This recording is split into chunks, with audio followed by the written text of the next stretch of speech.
Welcome to the Nerd Party. Let the filibustering begin. Welcome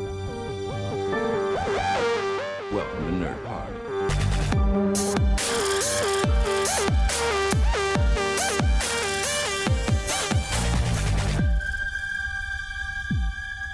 Hello and welcome to Filibuster, part of the Nerd Party Network. I'm so excited about today's episode. We've been joined by loads of different guests over the past couple of months, but this one is someone truly special. Who else, could we get to discuss the Justice League than our very own Marvel fanboy himself, Matt Hansen. Welcome back, Matt. It's good to be back. I wish I could say I was back under better circumstances, but this should be interesting. I've been so busy this semester with law school and just work, but then I saw the Justice League film on Thursday night, and oh boy, do I have a lot of things to say. Absolutely. Usually it's a Marvel movie that gets you back in the saddle, so people might be surprised that it's a DC movie that's got you talking on today's podcast. Well, let me just say that after I saw the DC movie that got me talking on today's podcast, I went back to the movies last night to watch Thor to cleanse myself. Before we kind of dive into Justice League, so obviously you've been so busy the past few months. What kind of movies have you seen? Has there been any that have caught your eye and you want to recommend to people that might have overlooked, or anything you want to say about them? Well, I mean, if you haven't seen Thor Ragnarok yet, you should. I mean, because Lee, you built me up for months and months about how this was going to be one of the best Marvel films because you were a Taika Waititi fan. Uh-huh. And I had watched his other films leading up to this point, and I became a fan, and I learned to recognize his sense of humor. And when I saw Thor Ragnarok, it's definitely a Taika Waititi movie through and through. I mean, his voice is just there, literally and figuratively. Absolutely. Yeah, it is easily the best of the Thor movies, and it cracked into my top 5 Marvel of all time. So that's high praise from someone like yourself. As I say, I always said it would be probably the best Marvel movie. It probably just comes shy of Winter Soldier. It truly is difficult to top that one. Yeah, Winter Soldier is going to be, I think, the gold standard. I think even as much as I'm anticipating Infinity War, it may still be second to Winter Soldier when all is said and done. Yeah, as I'm recording this is about a week and a half almost before this episode is actually released that we're talking about it. So as of yet, there is no trailer for Infinity War. It's coming though. I've seen screen caps. It's coming. And I'm so excited to see it because obviously a lot of it was shot in Edinburgh. The stars were all around the city, from kind of Robert Downey Jr. to Chris Hemsworth, Elizabeth Olsen. Yeah, I one day I went to get my council tax all sorted, and there they were filming the movie. So yeah, I'm so excited to see my hometown in a Marvel movie. I think it's going to be quite a trippy experience. I have a feeling. I mean, we know the Avengers Infinity War is going to be with Star Wars. They're definitely going to have it out by then. Yeah. It can be sometimes annoying here. Sometimes the trailers that are attached to movies aren't always the ones that are attached in America. Sometimes it's just a generic show reel of trailers. So obviously we get Star Wars a day earlier than America. So no doubt as soon as I tune into it thinking, I'm going to get to see the Infinity War trailer, it'll be something totally different I'll get. Yeah, I mean, I don't know how it works in other countries. I just know that here in America they like to, especially with these big movies, they like to wait to hold their trailer to put it in front of another big movie so as many eyes can see it as possible. And so, yeah, they did that with Civil War and The Force Awakens, all that sort of stuff. So, yeah, that's where it's going to be. And has there been anything else that you find yourself watching when you've got a small bit of downtime? It's hard because I don't have a lot of downtime. There's lots of stuff coming up that I think I'm anticipating, and small stuff, too. Stuff that would be more your wheelhouse. There's this new, I guess it's sort of like a drama / gay romance, this Call Me By Your Name. Yes, I saw that a few weeks ago. Fantastic. Yeah, I've heard nothing but good things, and I think it's going to come out in America, I think this next weekend. So I'm definitely looking forward to that. I'm looking forward, another one that's getting lots of rave reviews is this new, thriller drama with Jessica Chastain, Molly's Game. Oh yes, the Aaron Sorkin movie. Yep, that's another I'm very excited about seeing. I think it comes out when I'm in America, so I'll probably end up missing it. It seems like one of those movies that'll be here for a week or two, and no doubt I'll miss both weeks. And you know, I'm going to come out with a big confession, and it's going to be sacrilegious to you, but I promise to change it before I see it. I've never seen The Room, but I want to see The Disaster Artist, so I'm going to see The Room before I see The Disaster Artist. My brother loves The Room, but I'm so excited. The Disaster Artist drops in here on December 1st, and then kind of getting its a wider release on December 8th. But I'm so impatient to see this movie that I'm getting to see a student preview on Thursday night at 9 o'clock at night. So it'll finish about maybe kind of just shy of 11 o'clock, and I'll be home for about 11:30. I've got to be at the airport for 6:30 in the morning, so I'm going to have a very, very long day, but I'm happy to have a terribly long time so that I'm able to see this movie as soon as possible. I am desperate to see this. I've gone to many a Room late night screening. I've thrown the plastic spoons. This has been one of my most anticipated movies. And it's gotten really good reviews so far. So yeah, definitely. And what else? There's that one. The name is escaping me. The one where Gary Oldman plays Winston Churchill. Oh, Darkest Hour. Yes. Yeah, that looks good as well. A nice companion piece to probably Dunkirk in a way. Yeah, I mean it's perfect. So I think I surprised you a little bit with what I'm anticipating. Oh, yeah. Of course, I'm anticipating Star Wars. Who isn't? Got your tickets already? Yes. Oh yes. Midnight showing? No, because the day before is the day before one of my last final. So that's harsh. The day that it comes out, I'm going to do my last final, and then I'm going to go with a couple of friends right to the movie theater afterward. Sounds ideal. I've got flexi time booked off for the day after, so I'll maybe catch it a couple of times that day, or maybe I'll sleep after seeing the midnight double bill. So we'll wait and see. And it's movies like Star Wars where I'm so happy that now my town has decided to make all of its movie theaters reserved seating. So I've got my reserved seats for that's always Last a good Jedi. relief, isn't it? Yeah, knowing you can turn up last minute and you've got your perfect. Your usual seat with the butt crack already shaped into it. Right, exactly. But how have you been, Lee? Yeah, I've been fine. It's been busy. I've caught a few movies recently. I had a triple bill last week. I went to see The Florida Project, which was fantastic. Oh, I heard good things about that too. Yeah, I think it's going to be a bit of a sleeper hit. Willem Dafoe in a non-sinister role, and then I went to see, after that, I saw, what was it called? Only the Brave, which was a bit generic, but I thought it was That got good reviews. I'm going to, that just came out in the middle of a bunch of stuff for me at school, but I'll catch that when it gets to the discount theater here. But one of the best films I've seen in the past few weeks, and was Paddington 2. Dare I say, even better than the first one. It was fantastic. That first one took everyone by surprise. And I mean, I remember when it came out, I was like, really? It's rated that high? But I mean... Yeah. Oh god, the second one is even better. Dare I say, someone's watched the Grand Budapest Hotel before seeing this one. So I would say, if you like Wes Anderson, then I think this is one that you will love. I highly recommend Paddington 2. I think it comes out in the new year in America. Even though it's a bit of a Christmassy sort of movie here, I think it's going to be something worth your time in the new one. Yeah, I think the first one came out here in America in February. And I think they're going to save this one for January, because usually January here there's nothing that comes out that's good. And absolutely. And February, even though it's the opposite here in the UK, it's all the Oscar movies kind of come around January, February time. Well, see, so, we get all those in September, October. Absolutely. Some in December. I'm planning to see Lady Bird when I'm in America. That's a movie I'm so excited to see, or else I'd have to wait till February. No, heard that was good. I want to see that for sure. I really want to see... I don't know if it's good yet or not, and I know it's probably going to be just pure Oscar bait, but that new movie with Tom Hanks and Meryl Streep... Oh yes. That's one I've only seen. Was it called The Circle? Or, it's The Paper, The Post. The Post. It's called The Post. That's the one. Yeah, I don't know what The Circle is. The Circle was that Emma Watson, Tom Hanks thing that came out earlier this year. Yes. I don't know anyone that's seen that one. No. So that's a Netflix movie, isn't it? No, it went to theaters. Oh, did it? Oh, well, shows what I know. I mean, the problem is it went to theaters the week before Guardians 2, so no one saw it. Yes.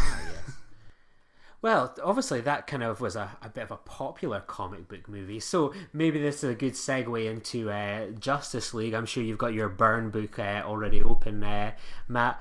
I want to know, going into Justice League, we all know you as the Marvel fanboy, but what was your thoughts on kind of the first few DCEU movies? The Man of Steel's, Batman v Superman, and what was your mindset going into Justice League? I know that's a bit of a long question for you. Yeah, it's definitely a loaded question, and a question that might get me a lot of blowback from people, but not like you to get blowback on a DC question. I know. I have not been the most enthusiastic person with the DCEU, to say the least. I left Man of Steel feeling very underwhelmed and not liking the visual or directorial style at all. And Batman v Superman, I didn't even bother to see in theaters, and I'm glad I didn't, because that movie is horrendous. But as we'll discuss later in this very review, that movie's awful, but it's spectacularly awful, unlike the movie that we're going to talk about today. And then Suicide Squad, unfortunately I did pay to see that in the theaters because I just wanted to see how much of a mess it was, and yep, it was a mess. Wonder Woman, though, I have to say, I wasn't head over heels with it like the rest of the world was, but I thought, okay, finally, that's at least a good solid movie that I could get behind. Maybe not 92% on Rotten Tomatoes behind, but I could get behind that one. But nothing about Justice League looked good for me walking in, so I walked in with very low expectations. So why did you go see Justice League then, Matt? What convinced you? Was it obviously Joss Whedon, his Marvel Associations? Did that kind of maybe think, oh, this might be worth checking out? I mean, I figured it wouldn't be as awful as Batman v Superman because of the Joss Whedon stuff, and but really, if you want my honest opinion, when the reviews came out and said what a train wreck it was, plus some of the CGI, including the CGI on a prominent actor in this movie, I was like, okay, I have to see this for myself. I really gotta just see this train wreck. Yeah, like I've said all along, the trailers I've seen the trailers countless times when I've gone to the IMAX, for example, and I've never seen those trailers and thought, ooh, this looks visually interesting, this looks like an appealing story. It just looked like a bit of a CGI it looked like grey slog. It looked like every other Zack Snyder movie, which is an instant way to turn me off. I think someone made a really good point on Twitter, was like, if you see the trailers for Man of Steel, they look like it could be sort of a Terrence Malick superhero movie, and I remember seeing those trailers thinking, I'm not a Superman fan, but this seems pretty interesting. But when you watch the trailers for this, they just seem so generic and so bland that you find it hard to believe this is the first time all these heroes have been brought together in their own tentpole movie. There was never anything about the ad campaign that said big tentpole iconic hero movie. And that's the thing, right? Because this is supposed to be DC's version of the Avengers. And I mean, this is not just my bias showing, because like, just from an objective standpoint, Lee, you remember when the first Avengers was coming out? I feel like everyone was talking about that movie leading up to it, and then everyone was talking about it afterwards. I've heard almost no hype for this Justice League movie outside of its very hardcore fan base.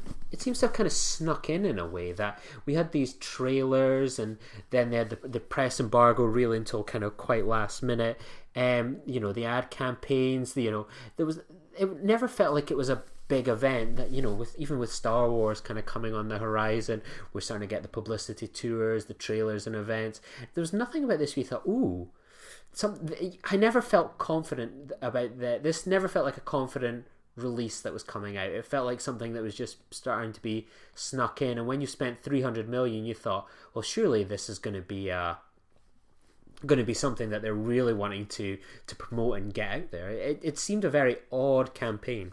And yet, I kind of feel like leading up to it, that Warner Brothers kind of knew that like this was not going to fare over well, and that they're just going to have to go in a new direction with their solo films. Because if you listen to what the cast and crew have been saying, none of them are saying that they're outright proud of this film. Like they kind of dance around the subject a little bit. especially with Henry Cavill a couple weeks ago when he gave that interview about how Man of Steel and Batman vs. Superman were not the best of movies in the nicest way possible that he could without getting fired. But and the whole thing with Ben Affleck, I wish he would just make up his mind, honestly. Yeah, because we all get that there is a lot of nonsense comic book rumors that are all written, and we know some of them are total nonsense, but this one seems to be such a steady drum of Ben Affleck's not interested, Ben Affleck wants to leave, and I dare I say from his kind of performance, from his reaction on you could see it, the red carpets. Yeah, this is a man that if you're not interested, then just leave. It's, maybe he's being held hostage or something like that. Well, I'm sure he's doing his best. He has a 3-picture contract, so he has to do 3 of them. But he did BVS, he did this, and I wonder if his little thing in Suicide Squad counted as one. Usually it doesn't. I wouldn't have thought so, no. But, I mean, I could see him... You could just see it on screen, like he's so dejected. And they weren't, and I think there was a few of them that never spoke to the press on the red carpet the other day, and it's just little things like that where you can tell if there's just a lack of enthusiasm, and it just felt like this has just sort of trickled in, and obviously we're seeing this on the Saturday, just a few days after it's been released, but it's kind of tracking to be quite a low box office opening, which is surprising for a Batman movie, a big comic book movie. Here in America, it may not even clear 100 million, and that's embarrassing. Yeah, like that's very surprising. And obviously people have got tickets for other things. It's a busy time of year. It's tough for money. We all know that. But this is supposed to be the Avengers, though. These are warning signs, yeah. You know what I mean? This is supposed to be their Avengers event. Mm-hmm. And it's all felt like it's building to this, and maybe that was somewhat diluted by the presence of Wonder Woman and the sort of the Holy Trinity in the previous Batman v Superman movie. But I just think the lack of appreciation from kind of a lot of people towards the movies, like, I think the problem that you kind of see is that it's hard to think that only like 5 years ago the Dark Knight trilogy finished. That had like making billions at the box office, the trilogy alone, all this built-in fan base, this reputation for DC, and like that afforded them so much goodwill, so much money to make their own expanded universe. And in 5 years they've gone from that, obviously Man of Steel came out the following year, they've gone from that to this low, and it's just baffling how they've undermined everything in 5 years. And it feels like Justice League is them trying to dig themselves out of a hole that we know people said Man of Steel, Batman v Superman was too dark, it was too depressing, and fair, some not. And it feels like they've just been trying to overcompensate and realign ever since, whether it was Suicide Squad trying to ape some of the popular elements of Guardians of the Galaxy, or Batman v Superman being, bringing in Batman after people didn't connect with Superman. This just feels like, when you saw everything about this campaign, you thought, this just feels like a Marvel light movie. This feels like it's something that's trying to overcompensate. There's a lot of problems going into this movie, I think. Oh, one of the first things I texted you, because I actually ended up seeing this movie before you. I was shocked. Yeah, that's right. Yeah. You know what? You know why it's slightly shocking. And when I went to see the film on Friday, we went to see it at 5:15. I was gonna talk to you about this. Describe your movie going experience with this, because as far as I'm concerned, and again, this is not my bias talking, this is what I saw with my own 2 eyes. Like, I remember going to the midnight of Avengers and that being packed, you couldn't find a seat, everyone was excited, everyone was talking, and everyone was, talking about the movie afterwards at 3 a.m. And for this, it was maybe half full, theater lobby was pretty empty, and we all shuffled out in silence afterward. Yeah, that's largely it. Like, we usually go to these midnight events. It's always IMAX for the big movies, whether it's Star Wars, Marvel. We've seen all the other DCEU movies in IMAX. We saw Suicide Squad at midnight. We saw Batman v Superman at midnight. With this one, a few weeks ago when the tickets went on sale, we have our little group chat, and I went to my mates. So we'll get the tickets, IMAX, 2D, what people think, and everyone's kind of like, And then we were just like, why don't we just go for 2D? Because we get our tickets for free with our pass, but we were like, well, we didn't really want to pay £6 extra to see this kind of grey sludge that we'd seen from the trailers in IMAX. We just didn't feel it was needed. And, you know, we're big Batman fans, but we just didn't have enthusiasm going into this movie. So we went to see it on the Friday after work. I got there about half an hour early with my girlfriend, who decided she was wanting to come along, and so we'd booked our tickets a few weeks earlier. She managed to get a ticket right next to us with allocated seating with a few days to go. So that kind of shows you how the screen wasn't selling out too much. So I got to the cinema. One of my mates was there. He was off to see it in IMAX. He was like, "Oh, I kind of feel like I'm throwing money at this." Like, he's a big DC fan, much like myself in terms of, say, Batman, but he wasn't too enthusiastic. He was like, I guess here we go. Then I bumped into another friend. He was off to see it in IMAX at a few minutes before mine. He was like, yeah, kind of going just because my other mate's going and to see it in IMAX. I'm not really enthusiastic. So we went in. We kind of weren't excited. One of my friends was like, well, I'll wait and see. One of my girlfriend, she was thinking about backing out. She was like, she'd never seen any of the DCEU movies at all. This was her first one. She hadn't even seen Wonder Woman then. Nope, she hadn't seen any. She knew next to nothing going in about things that had gone on, so I gave her a bit of a primer. And then we went in. It was relatively busy because it was after work on a Friday, but the audience reaction at the end and sort of throughout the film, apart from a few of Flash's lines, was just like a wake, to be honest. It was, you know, everyone knew kind of going in there was 2 after credit sequences, maybe only a quarter of the crowd remained. It was dead. What about yourself? Oh, that's the other thing too, is that like with all the jokes, especially with the Flash in this movie, almost no one laughed, and American audiences laugh at everything. Oh yeah, that's right. Yeah. But I mean, let's get into the movie itself, I guess, because I mean, the first thing I was saying is, you know, I saw this movie before you, and I texted you, and I was like, yeah. This would be like, and I said something to the effect of, this is like if the Avengers didn't have a soul. Yeah, I mean, I think it's almost flattering to compare it to the Avengers. It wants, but that is the comparison, and you could see in this movie they want it to be the Avengers so badly. Mm-hmm. And it's one of those things, like the first Avengers movie, it has flaws. I mean, it has a bit of a slow, sticky start, and then it just runs. It's got such a strong second and third act, but everyone gets a moment to shine. There's so many hero moments. Like, we always think of that great moment in Avengers where they've all come together, does the little circle pan round, we have our gang, there's the Hulk, there's Black Widow, there's everyone, and it's like, yeah, here we go. And it feels like it's been an earned coming together. It feels like, you know, a proper superhero movie where you've got all these characters.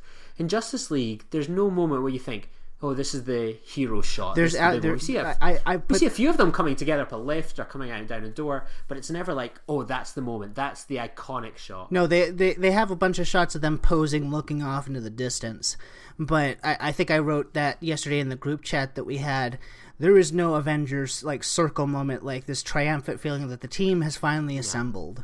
I mean, it just, you know, they got together. I mean, they get together, they start working as a team like 40 minutes into the movie. I mean, at least Avengers, they got together, but they did not were not a cohesive team until that circle shot.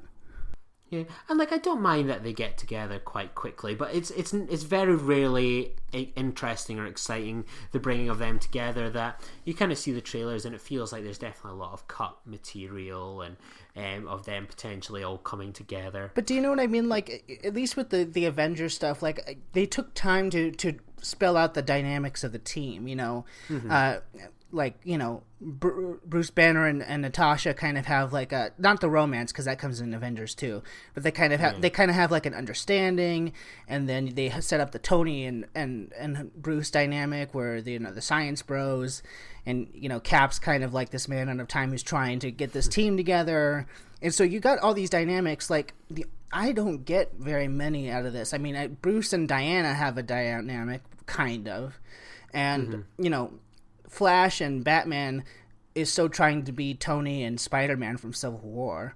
But that's about it. Like, what are the other group dynamics? I don't feel like they're that clearly defined.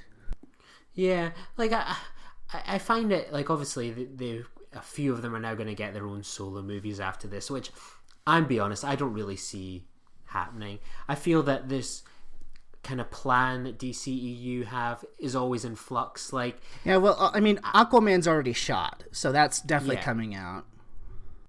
But I just don't see the Cyborg movie happening. The Flash movie seems to be changing directors more than anything at the moment. It's ridiculous what's going on there. Maybe now that people have seen sort of the Flash on the big screen and seems to be sort of the big getaway from the movie so far, I think maybe that might change a few things. Well, also too, from what I understand, and I don't know comics that well, but apparently they're using a story that could be like the DC's version of Days of Future Past, where they just reset everything with the Flash. Yeah, which would be quite good, because I think Ben Affleck, some people may say he's embodying Batman feeling tired. I just look at that as an actor that has no interest whatsoever. That I could see that in BVS. As bad as BVS is, I could see what they were going for in BVS. Yeah. Here it feels like rage and everything. Here it feels like one review in America described him as Ben Affleck in Justice League looks like the highest paid hostage ever to appear on screen, and that's exactly what it is. He looks like he has no desire to be there. He's just gonna, smile and think about the money. Yeah, like there's just nothing about it that, like, it just doesn't. Feels like everything that kind of summed up with that movie. Everything feels like it's a box tick. Like, I think Ben Affleck is thinking of all. His reputation had been so repaired after kind of some of his early career choices seemed to just sort of sour him, and he built up his career as a director, and he was starring in roles before Batman vs Superman. He was just coming off of Argo and Gone Girl, two very great movies.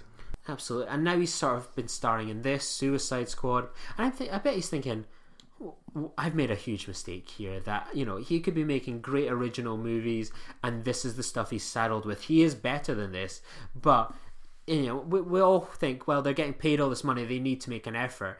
But if you're not engaging with the material, then it transmits. We can see it. Like, that is an actor that is bored out of his mind in this role. And I think, I'm a Batman man, and we've had some bad Batman movies. We've all been there. But this is the worst portrayal I've seen of Bruce Wayne. I'm not including Batman v Superman in that. But in terms of this movie, this just felt awful. Well, what makes this bad per se is, like, I listened to other reviews of this, and I never noticed it when I was watching the film, but once these other reviews pointed it out to me, I kind of thought back on it, and I started to realize that it was true. Like, Batman's kind of like the dumping ground in this film. Like, you sort of question why he's even there. He has no powers. He always gets his ass beat. I mean, the rest of the characters are having to bail him out all the time. He kind of looks like a fool on this. Yeah, and I think even like Wonder Woman is it's a lot of people said she's the high point of the movie. I feel like they're probably right to an extent. Yes, but I feel like she was toned down from Wonder Woman, the movie. Like, even if like the Wonder Woman theme, that classic Hans Zimmer, the guitar, the string, the cello. I used to find that theme really annoying, but it's grown attached to me, and it's barely in one scene here. Yeah, like they treat her like, we have this movie where Kathy Jenkins put together this pretty good movie and stuff. I didn't buy the hype as much as everyone else. I thought it was good. I thought Chris Evans was fantastic in it, truth be told. Chris Pine. Sorry. Yeah, so many. We got 4 Chris's and 4 superhero movies, so I mean, it's all good. But I just found with that, like, they've traded in this, this great movie that could be argued as a great movie for advancing female superheroes, and we have a little group chat here on the Nerd Party, and nearly all of us were like, that camera was leering at her, like shots where it was kind of focused in on her bum and everything like that. Upskirt, I mean, yeah. In the bank scene when she's doing her signature, I can't really describe it. It's like this underhanded kick, but the camera's pointing right up her skirt. And then later when she and Bruce are talking and she's in civilian clothes, and then when she and Cyborg are talking and she's in civilian clothes, she's in these tight leather pants that are shot from behind. It's all this stuff. It's no surprise it's from the director of Sucker Punch.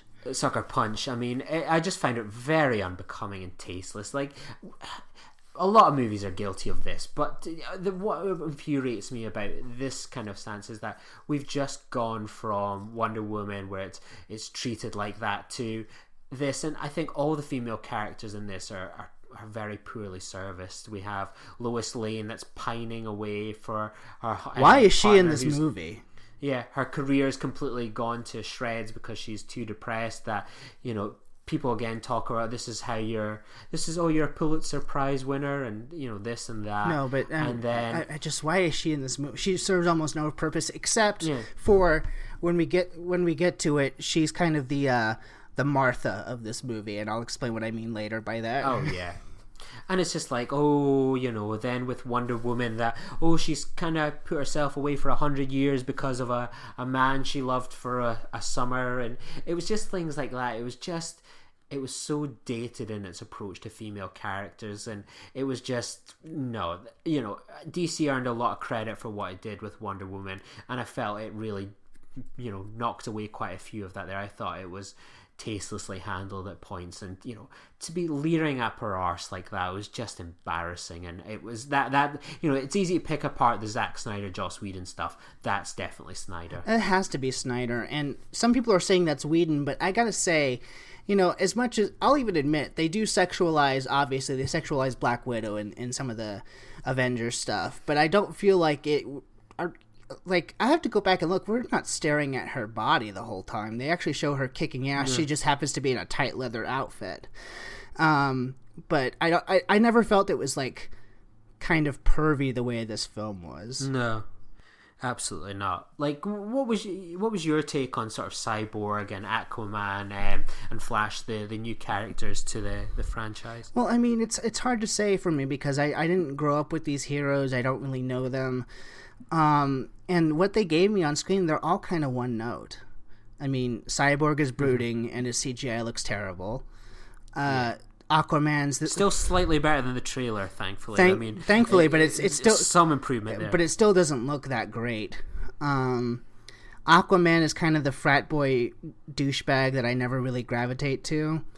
Mm-hmm. And Flash is trying to be Spider-Man, but I mean, they forced in so much humor with him, and I don't know if it's the writing, I don't know if it's his delivery or what, but I hardly ever laughed. Mm-hmm. No, I thought Flash was fine. He was good enough. There was some good tickles there, but nothing. And I don't feel it's the actor, because I like Ezra Miller a lot in other things. I think he's great when he's given the right material. Yeah, I missed the actor that we saw, and we need to talk about Kevin. It feels like his career choices since then haven't perhaps been the greatest. I know people say Wallflower is a good movie, and that's definitely something I need to consider. Yeah, that's when I first encountered him, was Perks of Being a Wallflower, and he's really good in that. He's really good in that. Yeah, have you seen We Need to Talk About Kevin? Yes, he was excellent in that. Oh, that is terrifying, and I just feel like we haven't seen that raw actor really since. It's, you know, a bit of comic relief in here and there, and you know, he's good. He comes out of this, you know, enhanced from going in. I mean, he comes out maybe the least damaged. I will say, and one positive thing, and I don't know if you share the same feeling, but he's barely really in the movie, but this is the first time I wasn't completely repulsed or turned off by this version of Superman. No, he was, you know, a cheerful guy. He seemed to have a bit of colour in him, but yeah, I wasn't really interested in his plot line. It was almost like we all knew he was coming back, and it felt that, you know, the whole bit fighting the team was a bit, you know, did nothing for me. I mean, I did, that's the one part of that's the only fight sequence that I actually kind of got into, because I felt like that was something that I kind of wanted to save, just because I think Superman's such an overpowered character, but at least they played that out for something. But like, as far as personality goes, I really haven't like actively disliked him in the last 2 times I've seen him. Here, I feel like, well, you know, dare I say, I could see myself liking you in a better film. You know? Yeah, absolutely. And as someone, I suppose, maybe as a Marvel boy, you might be used to villains being given a bit of a critical reaction. What was your response to Steppenwolf? My response to Steppenwolf is DC fans are never allowed to throw shade at Marvel for their villains again. It was terrible, wasn't it? Yeah, and it was actually god awful. And you know what? I would say that maybe outside of Michael Shannon, DC has terrible villains too. I mean, because Lex Luthor and Doomsday were awful. Enchantress, what a joke that was. And oh yeah, the hula hoop. And I mean, Wonder Woman was good, but Ares was shit. So yes. I mean, Ares was okay, I thought. I enjoyed Michael Shannon. I will find him. Oh, really good stuff. But this was awful. Like, I read the review, and it was kind of clear, that was kept secret going into the trailers. Like, this villain we saw, obviously, the bugs, but I mean, I like Kieran Hines as an actor. I've seen him on stage with Benedict Cumberbatch, and he's got a fantastic voice and presence. How much you want to bet? Since he started with Benedict Cumberbatch, who's going to call him this weekend, and is so how do I get in on the better franchise? Exactly. I mean, that was atrocious. That's probably one of the worst. It felt like a 90s superhero villain, in a C tier movie that we'd probably see on the Sci-Fi Channel or cable. It was, it boggles the mind that was the creative choice. It was a mess. I mean, the first Avengers has Loki, which he may not be the most formidable villain, but at least he's got a personality and is a very dynamic character.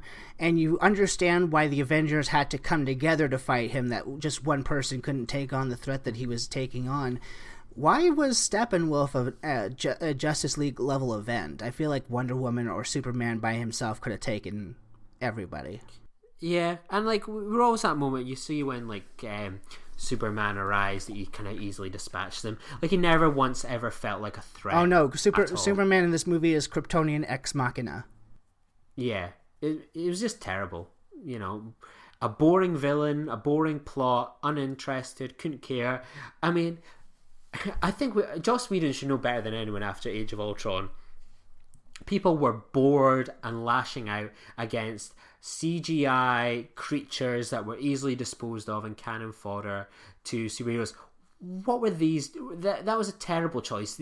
Marvel has sometimes had to learn from its mistakes, and sometimes it's taken a few movies. This has not learned from other people's mistakes. That is absolutely shocking. Well, that's my whole thing with the DCEU in general. Is I know they want to make themselves different, but you have this template of how these things work. I mean, I know you tried your other thing, but it's clearly not working. So I mean, it's just it's baffling to me, and it's go ahead. Terrible. I mean, yeah, I mean boxes as well. We've just spent the past year of a good decade plus, and probably nearly now, in the Marvel universe with these boxes. Yeah, why are they doing boxes? It's almost obviously the Marvel movies seem to be a sort of point of reference sometimes for criticism or ways it could improve. Why are they doing boxes? It's simple things like that where it's are people not thinking? Are they not aware of how, the optics of choices like that? Yeah, and one thing I wanted to say earlier, Lee, is you said that you would think after Age of Ultron, Joss Whedon would get the message about mindless hordes of things that for the superheroes to beat up. But I mean, again, I feel bad for him because he only had 6 months so little time to change the story. I think that's, again, this is not this. People will say this is my bias talking, but I lay most of the blame on this film on Snyder. Yeah, I think the blame goes on Snyder, and I think DC as well. That I was saying earlier, the DC. The problem with DC, for example, is that the Dark Knight trilogy is the pinnacle of comic book movies. Whatever anyone thinks, that we all have different tastes and opinions, but that would be considered the peak. And those are Christopher Nolan movies where he was left alone with some checks and balances to put those movies together. And then DC are very much in control of this DCEU, and Zack Snyder is part of that group. He is not just a director for hire. He kickstarted the franchise, he followed up the franchise, he put together Justice League. A significant amount, obviously hugely tragic circumstances deprived him of having complete control over this. DC wanted this movie to be less than 2 hours. Zack Snyder is to blame. His choices in movies and nearly every movie is almost an attempt to reset on errors that have been made in the because of him in the previous movies. Yeah, and then this, it's like, okay, Justice League, right? We're really gonna get it now and be a lighter touch, and we'll dig, but we'll get Zack Snyder to do it. People need to make a strong decision to, if they're passionate about a franchise, about how it's going to click together. And Zack Snyder is behind many of the problems in this franchise, and getting him each time as to be the person that bails it out is going to be the problem. You need fresh blood. You need someone else. I mean, I've not seen this phenomenon in any other film where like you continually fail upwards. It's just he like Man of Steel didn't do as well as it should have, and was critically panned. And so let's put him in charge of Batman versus Superman, which was a total failure. But okay, let's put him in charge of the Avengers, basically. He continues to fail upward, and I really do think though after this movie he's done. I think so, yeah.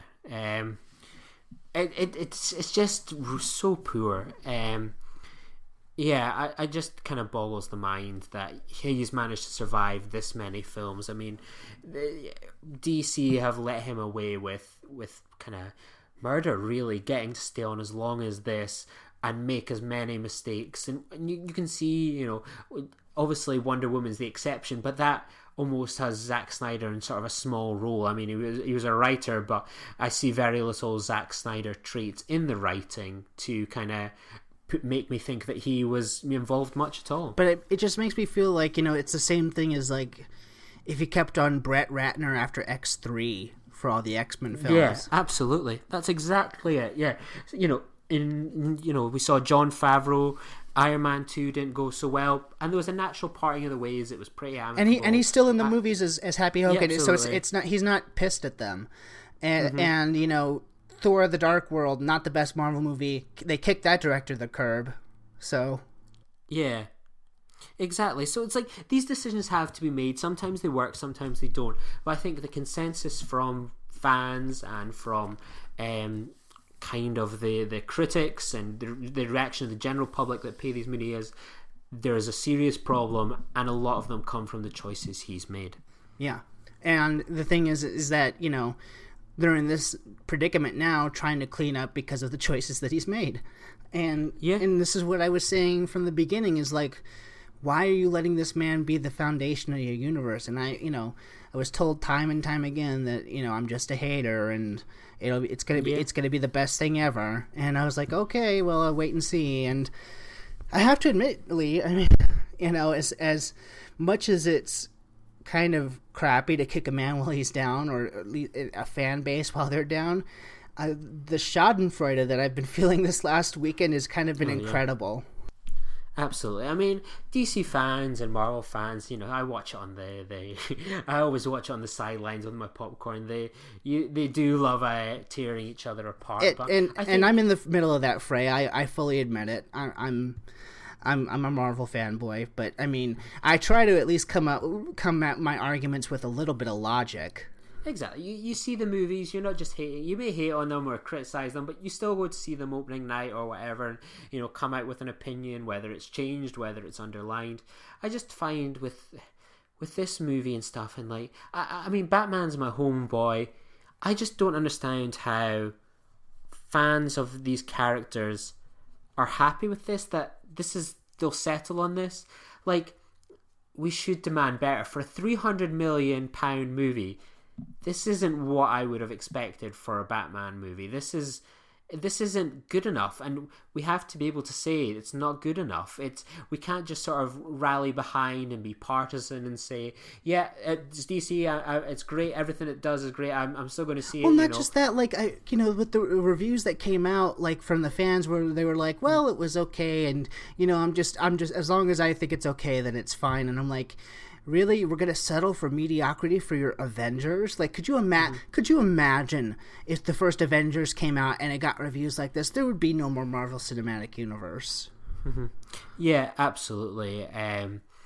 Like, this is just, it's limping out. It feels like they're constantly course correcting. There seems uncertainty over who's staying, who's going. Is this person getting a movie? Is this person not getting a movie? And that's the other thing too. I mean, they keep announcing movies and then they keep canceling them, and like, I had this feeling from that moment. Remember back in 2014 when they announced that they were going to do 10 films? And I'm like, wow, you are really putting the cart before the horse, because at that point, Batman vs Superman hadn't come out yet. That was going to be their starting point. Mm-hmm. Yeah, like it just feels like they've just, it's good to have a plan, but I think when they've put it down, and I think the plan is definitely falling to bits. The fact that there's not ever been officially announced a Man of Steel 2 is very, very telling. This Batman trilogy, what maybe will be, who's involved. Well, apparently, Matthew Vaughn's been pitching for Man of Steel 2, and it's like, if there's one way to get me to want to see Man of Steel 2, it would be Matthew Vaughn in the directorship, but they don't seem to want to commit. And I know you and I disagree on some of these films in the past, but like even Fox is showing better management skills than WB is at this point. Like, the thing is, the X-Men franchise is incredibly bipolar. Like, we have a terrible movie like X-Men Apocalypse, then it just like swings round the other way, and it's like then we've got a Logan. We have Days of Future Past. Oh my god, this is incredible. And then an X-Men Apocalypse. We have an X-Men 2, then an X-Men 3. But still, I'm more excited for something like New Mutants and Deadpool 2 than I am for the DC stuff. Yeah, absolutely. I mean, it's one of those things, like, it's very, very hit and miss, but I'll take that. Like, if I get, with superhero movies, if I get that sort of hit ratio, I'm relatively happy. And when Fox is hit, they really hit. Like, they really hit. Yeah. Absolutely. And that can't be argued at all, that, and everyone will acknowledge that. And the X-Men series isn't afraid to say, hey, that movie was a stinker. Right.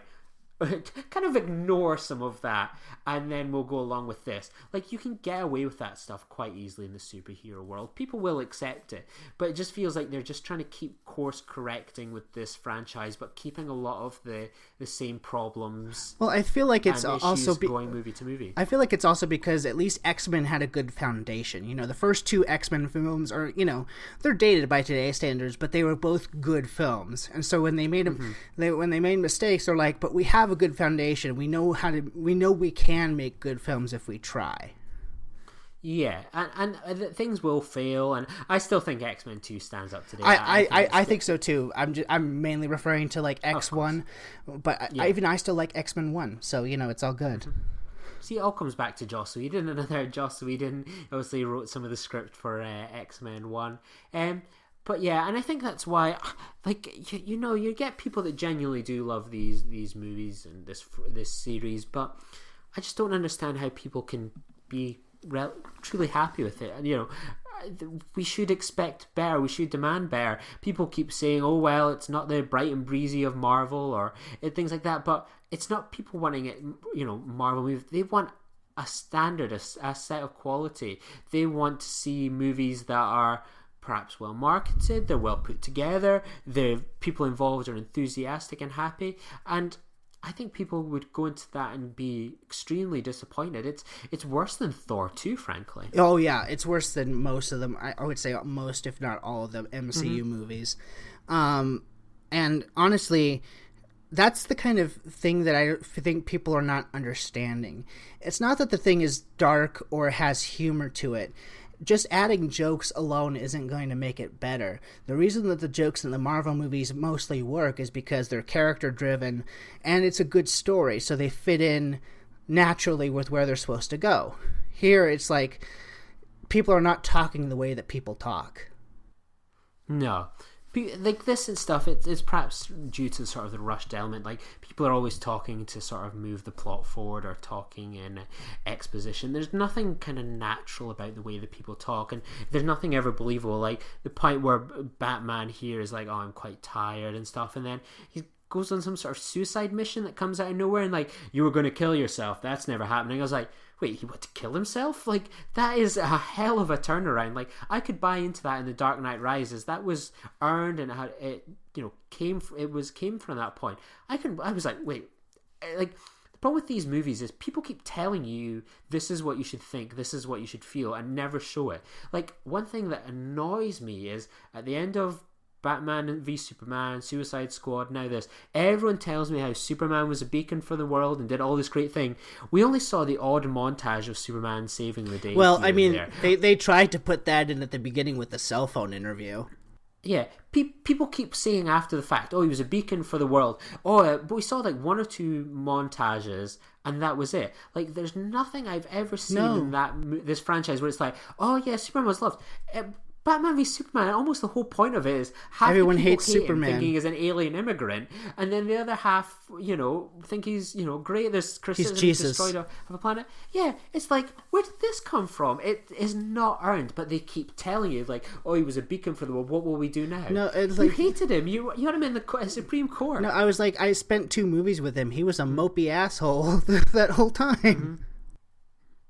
Absolutely. Like, I this is the problem. It's like, it's, for all this talk that he does visuals and everything like that, it's totally not earned. No. And that's kind of my feeling on this whole thing. I put it to someone else. When I left Avengers at midnight, I felt energized. When I left this on Thursday night, I felt nothing. No, it felt like, well, I saw that, I can talk about it. I never felt like it came out and went, oh my god, I need to see that again, or I need to see it again on Blu-ray. Just, no. And the thing is like, I'm not saying Batman vs. Superman was a good movie because it was a train wreck of epic proportions. But it was just that. It was a train wreck of epic proportions. Like, there was a lot to dig into and criticize there. Here, it's so cookie cutter. It's not even fun to talk about, really. Yeah, it's just... Yeah, it's over now. We can talk about it, and we can now look forward to Star Wars, I guess. I mean, I've had Christmas dinners. I've had fun talking about it with you, but I'm just saying, like, in general, like, this is not a movie that you can gleefully rip apart like BVS. No, this was just, at least with BVS and Superman of Steel, it tried to swing big. It tried to think it was intellectual and smart, but it wasn't. And at least it tried and swung and failed. That's fine. But this, it doesn't even aim high. It just aims to, it plays like a video game. It looks like a video game, and it's as exciting as a video game that you're not playing. And half the time Henry Cavill doesn't even look human. Yeah. God, that mustache removal is going to plague this film for the rest of its life, because it just he looks like a PS2 character. Yeah, I couldn't agree more with you there. It's just, disappointing. I mean, it looks hysterical. It was shocking that got past post. Like, who thought that looked good? Yeah, the same people that probably thought the script looked good. Yeah, it must be, but finally, I think people, judging by the box office, and I don't think it's even doing that well worldwide. But judging by the box office here, people have finally caught on to the fact that these, outside of Wonder Woman, there's really nothing to be excited about. No, there's nothing that's got me excited at all about those movies on the horizon. Oh, and also too, I mean, like, we could talk about that. End credit scene, I guess DC has their own Sinister Six. Yeah, I mean, that seems interesting enough. I'd be on board for something like that. I'm sure their villains would be more charismatic than their heroes. So I'm interested by that. I'm not that interested if Jesse Eisenberg is coming back. Yeah, he I just couldn't take him quite seriously. Or if Jared Leto's Joker is on that team. Oh God! Oh, you're depressing me now, Matt. No. But it's just like, okay. I kind of feel like people leave these DC films with like the promise of a better future, but it never comes true. No, I'll agree. I would toast to that. It's it just doesn't go go anywhere and stuff like that. So I mean, if I were to give this a score out of 10, I mean, I would love to give this like a 3 because then it would be fun to rip apart, but it's just so bland and middle of the road. It's like the very definition of a 5 out of 10 movie, and in some ways I feel like that's worse. Mm-hmm. I mean, I would give it a 1. There's just nothing.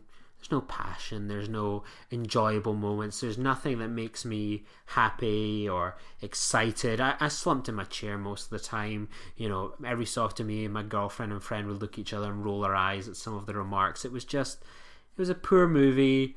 It was a mess, and I'm not surprised it's come to this. When I read the reviews, I thought it was going to be poorly received, but I mean, there's poorly received and there's scathing. At least Batman v Superman committed to an idea and went all out on that.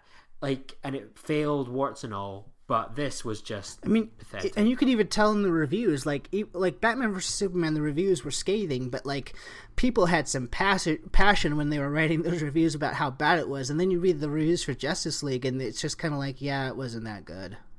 Mm-hmm. Yeah, exactly. It just.